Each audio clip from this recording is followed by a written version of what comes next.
क्या आपने कभी सोचा है कि दुनिया की सबसे उन्नत अंतरिक्ष एजेंसियां पृथ्वी के कुछ खास स्थानों पर असामान्य ऊर्जा पैटर्न क्यों नोटिस करती हैं? कुछ वर्षों से वैज्ञानिकों के बीच एक चर्चा चल रही है कि भारत के कुछ प्राचीन तीर्थस्थलों के ऊपर उपग्रहों ने असामान्य विद्युत चुंबकीय बदलाव दर्ज किए हैं।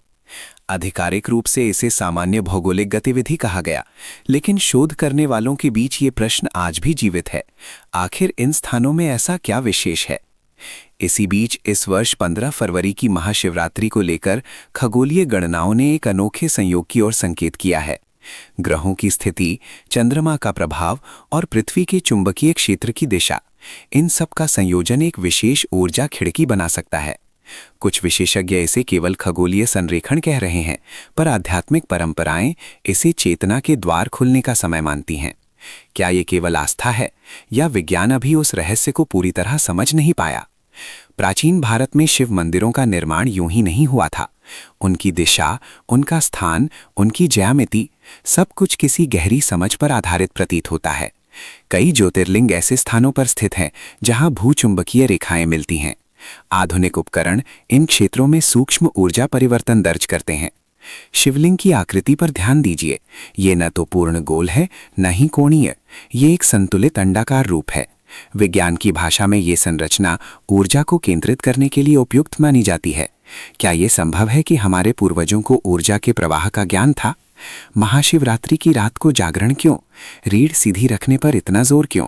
क्या ये केवल परंपरा है या इसके पीछे शरीर और ब्रह्मांड के बीच किसी अदृश्य संबंध का संकेत है? कुछ समय पहले अंतरिक्ष से आने वाली रेडियो तरंगों को जब फिल्टर किया गया तो वैज्ञानिकों ने पाया कि उनमें एक निरंतर कंपन है। उसे वैज्ञानिक भाषा में कॉस्मिक बैकग्राउंड वाइब्रेशन कहा गया। लेकिन ध्वनि के शोध में जुड़े कुछ विशेषज्ञों ने स्वीकार किया कि वो कंपन मानवीय ध्वनि ओम से मिलता जुलता प्रतीत होता है। ये आधिकारिक दावा नहीं, पर एक रोचक समानता अवश्य है। ध्वनि केवल सुनाई देने वाली लहर नहीं है, वो कंपन है। हर कोशिका, हर परमाणु कंपन कर रहा है।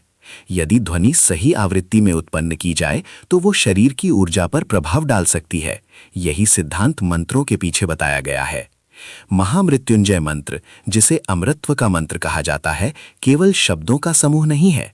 इसकी ध्वन्यात्मक संरचना ऐसी है कि यदि इसे लयबद्ध ढंग से जपा जाए तो ये सांस, हृदय गति और मस्तिष्क तरंगों को एक विशेष ताल में ला सकता है। अब इसे उस खगोलीय संयोग से जोड़कर देखिए जिसकी चर्चा की जा रही है। यदि 15 फरवरी की रात पृथ्वी का चुंबकीय क्षेत्र हल्का परिवर्तन अनुभव करे, यदि चंद्रमा का प्रभाव आयनों की गति को प्रभावित करे, तो क्या मानव शरीर, जो स्वयं विद्युत चुंबकीय तंत्र है, उस बदलाव को महसूस नहीं करेगा? प्राचीन ग्रंथ कहते हैं कि महाशिवरात्रि वो क्षण है जब निराकार चेतना साकार रूप में प्रकट होती है। वैज्ञानिक भाषा में इसे ऊर्जा का उच्चतम संकेंद्रण कह सकते हैं। कुछ आध्यात्मिक परंपराएं कहती हैं कि इस रात पृथ्वी का झुकाव ऐसा होता है कि यदि व्यक्ति रीढ़ सीधी रखकर ध्यान करे तो ऊर्जा ऊपर की ओर प्रवाहित होती है। योग में इसे कुंडलिनी जागरण की अनुकूल अवस्था कहा गया है। क्या यही कारण है कि जागरण पर जोर दिया गया? क्या सो जाना उस सूक्ष्म अवसर को खो देना है? अब कल्पना कीजिए उस विशेष समय की, रात 11:50 से लगभग 12:40 तक। खगोल गणना के अनुसार ये मध्य रात्रि का अत्यंत संवेदनशील काल है। कुछ विद्वान इसे निशिता काल कहते हैं। यदि उस समय आप एक शांत स्थान पर बैठें, रीढ़ सीधी, आंखें बंद, सांस धीमी, पहले 10 मिनट केवल श्वास को स्थिर करें, फिर हृदय पर दायां हाथ रखें। क्यों? क्योंकि हृदय का विद्युत चुंबकीय क्षेत्र मस्तिष्क से भी अधिक शक्तिशाली माना जाता है। जब आप ध्यानपूर्वक हृदय की धड़कन महसूस करते हैं तो आपका ध्यान भीतर स्थिर होने लगता है। अब मन ही मन मंत्र का जप आरंभ करें, ओम त्र्यंबकम यजामहे। लेकिन इससे पहले एक सूक्ष्म बीज ध्वनि जोड़ें, रूम। ये ध्वनि छाती के मध्य कंपन उत्पन्न करती है। हर जप के साथ कल्पना करें कि ऊपर से प्रकाश की धारा उतर रही है। आपकी रीढ़ के सहारे ऊपर उठती ऊर्जा पूरे शरीर में फैल रही है। कहा जाता है कि इस समय लिया गया संकल्प सामान्य समय से अधिक प्रभावी होता है। क्यों? क्योंकि जब वातावरण शांत हो, मन स्थिर हो और ध्यान केंद्रित हो, तब अवचेतन मन गहराई से ग्रहण करता है। आधुनिक मनोविज्ञान इसे डीप इम्प्रिंटिंग स्टेट कह सकता है। योग इसे शिव से मिलन की अवस्था कहता है। मित्रों, ये कहानी केवल चमत्कार की नहीं है, ये सजगता की है। यदि उस रात आप भय में रहें तो कुछ नहीं बदलेगा।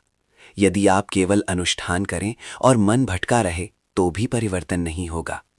पर यदि आप सचेत होकर बैठें, अपनी सांसों को सुनें, अपने हृदय को महसूस करें और एक स्पष्ट संकल्प लें, तो आपके भीतर एक बदलाव आरंभ हो सकता है। महाशिवरात्रि को कई लोग ब्रह्मांडीय द्वार खुलने की रात कहते हैं। इसे आप प्रतीक भी मान सकते हैं, क्योंकि असली द्वार बाहर नहीं, भीतर खुलता है। यदि आपने उस 50 मिनट को जागरूकता में बिताया, यदि आपने अपने भीतर के भय को पहचाना, यदि आपने अपने लक्ष्य को स्पष्ट देखा, तो संभव है कि अगली सुबह आप स्वयं को थोड़ा अलग महसूस करें। ये बदलाव अचानक नहीं, धीरे धीरे जीवन की दिशा बदलता है। याद रखिए, शिव बाहर किसी आकाश में नहीं, वो आपके भीतर की स्थिरता है। 15 फरवरी की रात आपको बुला रही है। रीढ़ सीधी रखिए, मन स्थिर रखिए और उस ऊर्जा को महसूस कीजिए जो शायद हमेशा से आपके भीतर थी। हर हर महादेव।